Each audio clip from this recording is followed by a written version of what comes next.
Muitas pessoas acusam Deus de ser o originador do pecado e do mal. No entanto, ao observarmos a natureza de Deus como ela realmente é, essa afirmação não faz sentido. Se Deus fosse o originador do mal, ele também teria que ser o originador do bem, pois um é a antítese do outro. Na realidade, o bem é a própria essência de Deus, que sempre existiu. Não há como separar o bem de Deus. Seria como tentar separar alguém de sua alma. Assim como o amor, o bem é intrínseco a Deus. Ele não criou o bem. A própria noção de bem teve origem nele. Ele é o mesmo, ontem, hoje e eternamente. Não pode negar-se a si mesmo, e porque eu, o Senhor, não mudo. O mal é simplesmente a consequência da ausência dos atributos de Deus na alma. Deus criou cada ser com seus próprios atributos, que se intensificam ou diminuem à medida que nos aproximamos ou nos afastamos dele.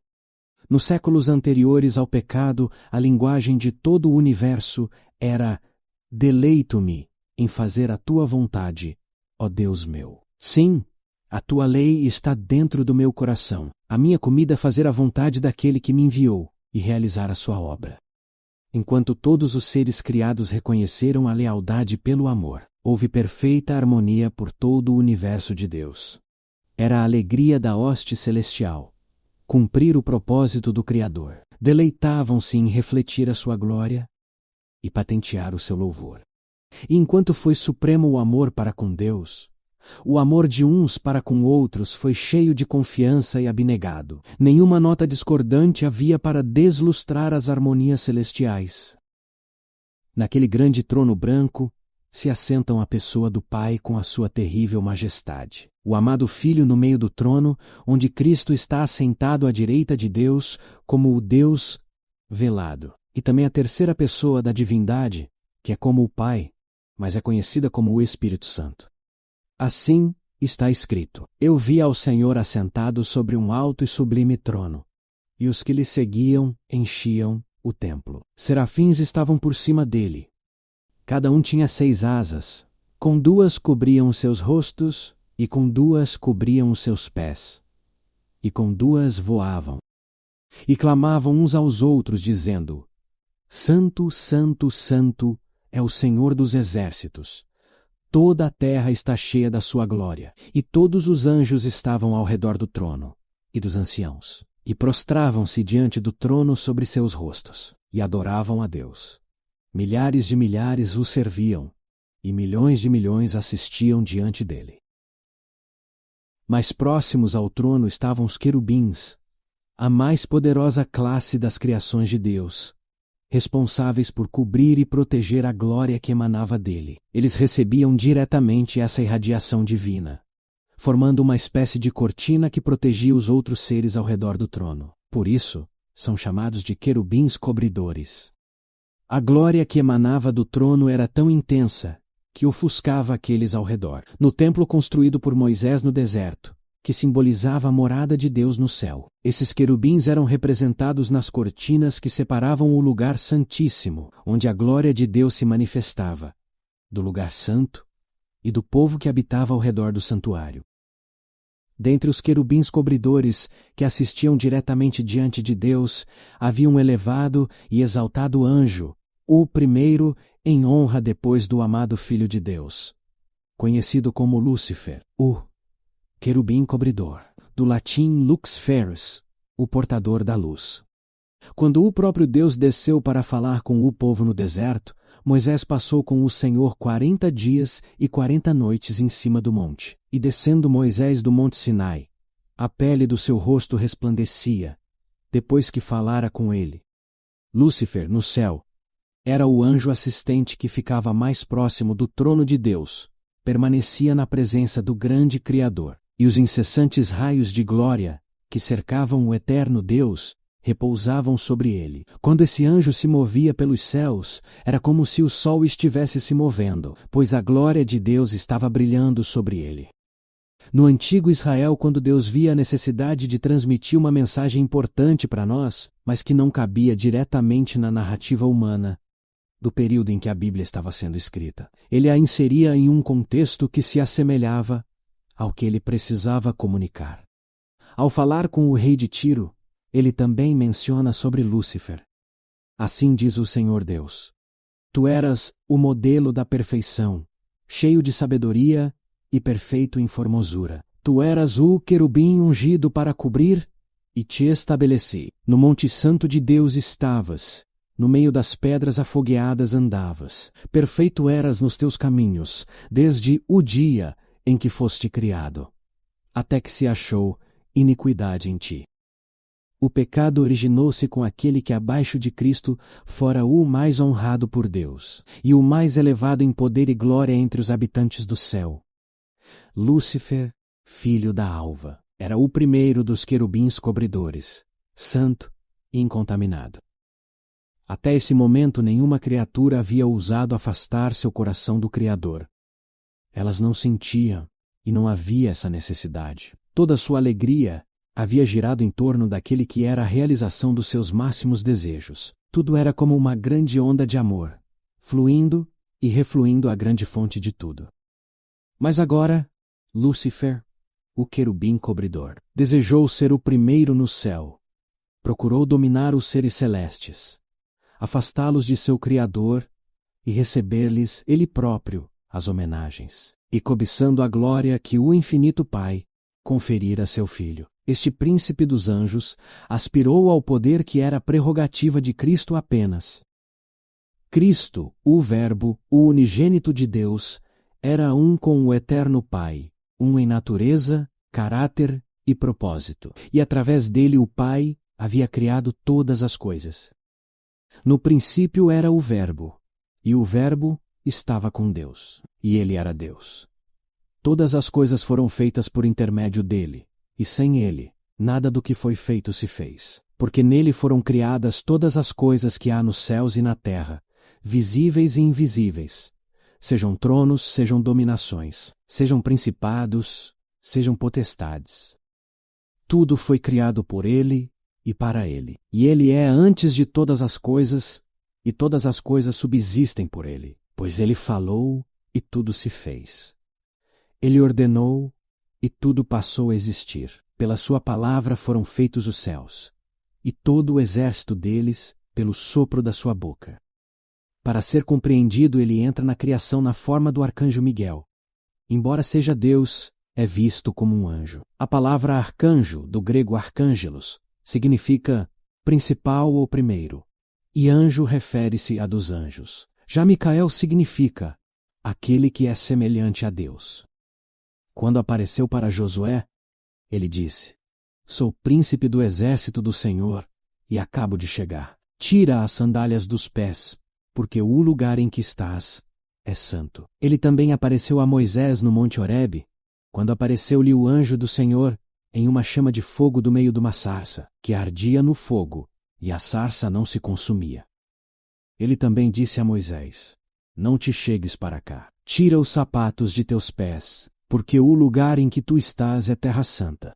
Disse mais: Eu sou o Deus de teu pai, o Deus de Abraão, o Deus de Isaque e o Deus de Jacó. E Moisés encobriu o seu rosto, porque temeu olhar para Deus. E disse Deus a Moisés: Eu sou o que sou. Disse mais: Assim dirás aos filhos de Israel: Eu sou, me enviou a vós. E Jesus, fazendo referência a si mesmo com relação a esse texto, disse solenemente: em verdade vos digo que antes que Abraão existisse, eu sou. Então pegaram em pedras para lhe atirarem. Mas Jesus ocultou-se e saiu do templo, passando pelo meio deles. E assim se retirou. Jesus era o Verbo, e o Verbo era Deus. Ao mesmo tempo em que ele era o anjo do Senhor e Miguel vosso príncipe. Ele é o Cordeiro que está no meio do trono, e é o único ser que poderia penetrar em todos os conselhos e propósitos de Deus. O amado Filho de Deus tinha preeminência sobre toda a hoste angélica. Ele era um com o Pai antes que os anjos fossem criados. Lúcifer invejou a Cristo e gradualmente pretendeu o comando que pertencia a Cristo unicamente. Lúcifer era o quarto ser de maior poder no céu. A glória de Deus nele sobrepujava o brilho de todos os outros anjos. Ele era inferior apenas ao Filho de Deus. Uma luz especial resplandecia de seu semblante e brilhava ao seu redor, mais viva do que ao redor dos outros anjos. Se bem que toda a sua glória proviesse de Deus, este poderoso anjo veio a considerá-la como pertencente a si próprio. Ao olhar para Cristo, Lúcifer via alguém que era semelhante a si mesmo. Era como se dissesse: ele brilha, eu também. Ele tem asas, eu também. Ele é Deus, então eu também posso ser. Por quê?